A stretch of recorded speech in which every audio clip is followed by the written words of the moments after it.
ഞാനൊരു റിപ്പീറ്റർ ആണ്. ഇതിപ്പോ എന്റെ അഞ്ചാമത്തെ പ്രാവശ്യം ഞാനിപ്പോ എക്സാം എഴുതുന്നത്. ക്ലാസ് നല്ല ക്ലാസ്സാ മാം. വേറൊരു അക്കാദമിയിലും കിട്ടാത്ത രീതിയിലുള്ള ക്ലാസ്സാ. കാരണം പറഞ്ഞു കഴിഞ്ഞിട്ടുണ്ടെങ്കിൽ നമ്മൾ മാം തന്നെയാണ് ക്ലാസ് എടുക്കുന്നത്. അത് ഓരോ ഇപ്പൊ ലിസണിംഗ് ഒക്കെ ചെയ്യുവാണെങ്കിലും അത് എങ്ങനെയൊക്കെയാ കിട്ടുന്നതെന്നുള്ളത് മാം ശരിക്കും പറഞ്ഞു തരും. അതേപോലെ റീഡിംഗ് ആണെങ്കിലും മാം അങ്ങനെ കറക്റ്റ് ആയിട്ട് നന്നായി പറഞ്ഞു തരുന്നുണ്ട്. വേറെ എല്ലായിടത്തും എന്ന് പറഞ്ഞു കഴിഞ്ഞാൽ അത്ര നന്നായിട്ട് ഒരുപാട് സ്റ്റുഡൻസും കാര്യങ്ങളും ഉള്ളതുകൊണ്ട് നമുക്ക് അത്ര കോൺസെൻട്രേഷൻ കിട്ടത്തില്ല.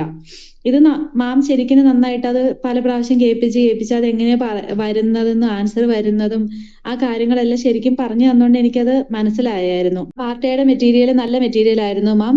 മാം കണ്ടന്റ് കുറച്ച് മാമിന്റെ മെറ്റീരിയലിന് ഉണ്ടായിരുന്നു. പക്ഷെ എനിക്ക് ഈ തവണ എക്സാമിന് വന്നപ്പോഴും കുറച്ച് കണ്ടന്റ് കൂടുതൽ ഉണ്ടായിരുന്നു മാം. ഇപ്പൊ വരുന്ന മെറ്റീരിയൽ എനിക്ക് തോന്നുന്നു കണ്ടന്റ് കൂടുതൽ ഉണ്ടെന്നാ തോന്നുന്നത്. അതേപോലത്തെ മെറ്റീരിയൽ ആയിരുന്നു മാം. സെയിം ആ ഒരു ഇത് തന്നെയായിരുന്നു. ഇവിടെ വന്നേ പിന്നെ കുറച്ചുകൂടി എനിക്ക് കാര്യങ്ങൾ പിടികിട്ടിയത് എങ്ങനെയാണ് ചിന്തിക്കേണ്ടതെന്നും റീഡിങ്ങിന്റെ ലിസണിങ്ങിന്റെയും സി പാട്ടും ബി പാട്ടും ഒക്കെ ആ ടൈപ്പ് ഓഫ് ക്വസ്റ്റ്യൻസ് ഒക്കെ ശരിക്കും പറഞ്ഞു കഴിഞ്ഞാൽ അന്നേരം മനസ്സിലായത്. മാമിന്റെ ക്ലാസ് ആണെങ്കിലും മാം നമ്മളെ കൊണ്ട് ഓരോ മെറ്റീരിയൽസ് ക്ലാസ്സിലിരുത്തി തന്നെയാണ് ചെയ്യിപ്പിക്കണത്.